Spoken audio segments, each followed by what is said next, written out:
do, Otaku Dad? And today we're gonna go over 5 things that I miss from Japan.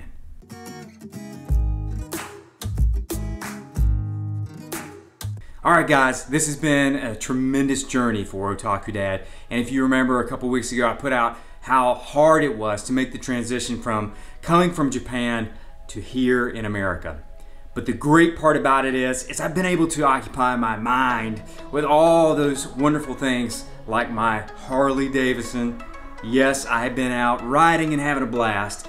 And all those awesome things like an anime convention. What? An anime convention right after I got here. Unfortunately, not all my gear has gotten here, and it's on its way. It should be here in a week or so. But in the meantime, we're gonna kick it with some of this, and we're gonna show some exciting footage from Japan over the next couple of weeks to try and help me to buffer the vacancy from my heart. So, stick with us. All right, first up is number 5, vending machines. Everywhere you go in Japan, there's a vending machine. Jido Hamaki. It is everywhere. And for me, I love green tea, I love coffee, I love everything that I can think of. And in Japan, it's at your fingertips. I go down the street, I find my favorite coffee. I don't have to go to the store. It's literally right there on the corner of the street. And it's reasonably priced, not marked up. Here in the US, man, it's like they want to rob you at the vending machine, literally. So, number 5 has to be vending machines. Number 4, 7-Eleven. I would have put it a lot higher, but I have some other things that are so much more exciting to me. 7-Eleven. I literally could find everything I wanted in Japan in 7-Eleven. From ramen noodles, to yakiniku flavored potato chips, to kareagebo, chicken on a stick. Man, I really miss 7-Eleven. Especially with Kawaii Kid, we would always go down and get our famous chicken on a stick, and it was so amazing. And you might see that in some of the videos over the past couple of years with Otaku Dad and my Kawaii family. But man, they have everything here. It's ice cream, it's beverages, it's biru, it's sake, it's anything you could expect to find in a grocery store, but in a convenience store, and they're everywhere. It's like you walk down the street and there's like 5 in the vicinity of each other. So I really, really miss my 7-Eleven experience. Number 3, yakiniku. Anything to do with Japanese food. Oh, soba, ramen, everything. It is everywhere. Teppanyaki, man, you go anywhere in Japan and you're gonna find great food. It doesn't matter if it's the cheapest, the most expensive, the sushi, the sashimi, everything is just amazing. And I tell you, you can go anywhere, to the grocery store. You can go to the 7-Eleven. You can go to your favorite McDonald's. And the food there is just, it's top quality. It's prime rib. Man, I really miss being able to walk down the street and have a nice bowl of ramen. That was like one of my favorite things to do with Kawaii Kid, especially after a long day at work.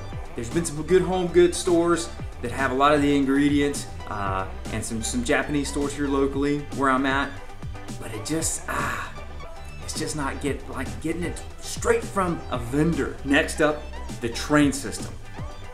I can't tell you how awesome the train system was.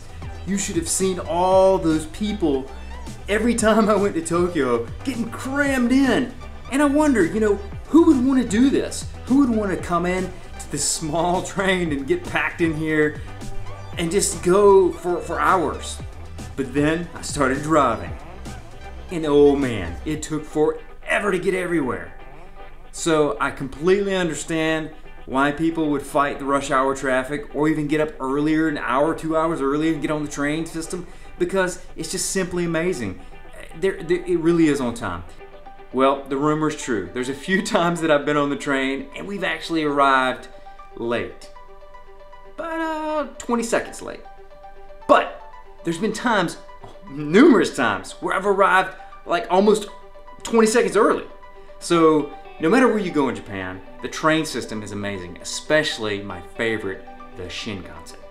The Shinkansen is an amazing mode of travel. It's a little bit more pricey than some of the other ones, but the Shinkansen, it's amazing. It's like being in an airplane, and then you just have a great time, and boom, you get back on and you're back home in no time. So if you're ever in Japan, you have to get on the Shinkansen and try it out. It's expensive, I know. The green car, reserve car is, but it's so fun. Take the time, take the adventure. Yeah. Last but not least, number one. Number one is near and dear to my heart. Akihabara, or Akiba for short.